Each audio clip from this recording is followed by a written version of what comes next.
തിരുവനന്തപുരം ബാലരാമപുരത്ത് 2 വയസ്സുകാരിയെ കിണറ്റിലെറിഞ്ഞു കൊന്ന സംഭവത്തിൽ കൊലപാതകത്തിന് മാതാവ് ശ്രീതു കൂട്ടുനിന്നെന്ന് കുറ്റപത്രം. കുട്ടിയുടെ മാതാവ് ശ്രീതു, അമ്മാവൻ ഹരികുമാർ എന്നിവരെ പ്രതി ചേർത്താണ് കുറ്റപത്രം.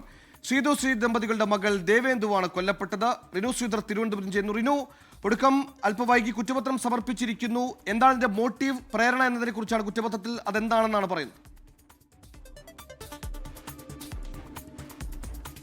സുഹൈല, 2025 അതായത് കഴിഞ്ഞ ജനുവരി 30-നാണ് തിരുവനന്തപുരം ബാലരാമപുരത്ത് 2 വയസ്സുകാരിയെ വീട്ടിൽ നിന്ന് കാണാതാകുന്ന. അച്ഛനോടും അമ്മയോടും കട്ടിലിൽ കിടന്നുറങ്ങുകയായിരുന്നു ആ കുട്ടിയെ കാണാതാകുന്നു. തുടർന്ന് പോലീസിന് വിവരമറിയിക്കുന്നു. ബാലരാമപുരം പോലീസ് ആ സ്ഥലത്തെത്തി പരിശോധിക്കുമ്പോഴാണ് വീടിന് തൊട്ടു മുന്നിലെ കിണറ്റിനുള്ളിൽ ഈ കുട്ടിയുടെ മൃതദേഹം കണ്ടെത്തുന്നത്. തുടർന്നുള്ള അന്വേഷണത്തിലാണ് ഈ കുട്ടിയുടെ ഈ മാതാവിൻ്റെ, ശ്രീതുവിൻ്റെ സഹോദരനായിട്ടുള്ള ഹരികുമാറാണ് ഈ കൊലപാതകം നടത്തിയത് എന്നുള്ള ഒരു വിവരം പോലീസിന് ലഭിക്കുന്നത്. സമ്മതിക്കുകയും ചെയ്തു. തുടർന്ന് ഇദ്ദേഹത്തെ കസ്റ്റഡിയിലെടുക്കുകയും ചെയ്തു ഈ അമ്മാവനെ.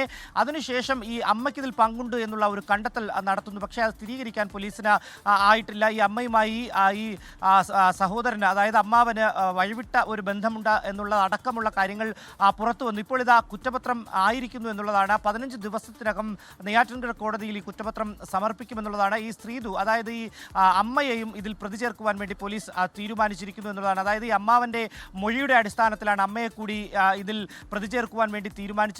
ഒപ്പം ഈ പ്രതിയുടെ, അതായത് ഹരികുമാറിൻ്റെ നുണപരിശോധന ഉൾപ്പെടെ നടത്തി പോലീസ് എന്നുള്ളതാണ് നമുക്ക് മനസ്സിലാക്കാൻ വേണ്ടി കഴിയുന്നത്. അതേസമയം ശ്രീതു നുണപരിശോധനയ്ക്ക് തയ്യാറായില്ല എന്നുള്ളതാണ്. ഇതെല്ലാം കൂട്ടി വായിച്ചതിന് ശേഷം കൃത്യമായിട്ടുള്ള തെളിവുകളുടെ അടിസ്ഥാനത്തിലാണ് പോലീസ് ശ്രീതുവിനെയും ഇപ്പോൾ പ്രതി ചേർത്തിരിക്കുന്നത്. എന്തായാലും ഈ കൊലപാതകം നടന്ന ഏകദേശം 4.5 മാസത്തിന് ശേഷമാണ് കുറ്റപത്രം തയ്യാറാകുന്നത്. ഈ 15-നകം തന്നെ നെയ്യാറ്റിൻകര കോടതിയിൽ ബാലരാമപുരം പോലീസ് കുറ്റപത്രം സമർപ്പിക്കും. സുഹേൽ, പിന്നെ ഇപ്പോൾ ഈ കേസിൽ 2 പേർ മാത്രമാണ് പ്രതികളായിട്ടുള്ളത്. നേരത്തെ ഈ പറഞ്ഞ ഈ അമ്മയുടെ അടക്കം സാമ്പത്തിക ഇടപാടുകൾക്ക് കേന്ദ്രീകരിച്ച് അന്വേഷണം നടത്തിയിരുന്നു. നിലവിൽ 2 പേർ എന്ന നിഗമനത്തിൽ ഉറപ്പിക്കലാണ് പോലീസ് ഉള്ളത്. ഏകദേശം 40 ലക്ഷത്തോളം രൂപ അമ്മയിൽ നിന്നും ഒരു ജ്യോത്സ്യൻ തട്ടിയെടുത്തു എന്നുള്ളത് അടക്കമുള്ള വിവരങ്ങൾ പുറത്തുവന്ന് അദ്ദേഹത്തെ അടക്കം ചോദ്യം ചെയ്തു. പക്ഷേ അങ്ങനെ ഒരു സംഭവം ഉണ്ടായിട്ടില്ല. നിലവിൽ അങ്ങനെ ഒരു സാമ്പത്തിക ഇടപാടില്ല എന്നുള്ളതാണ്.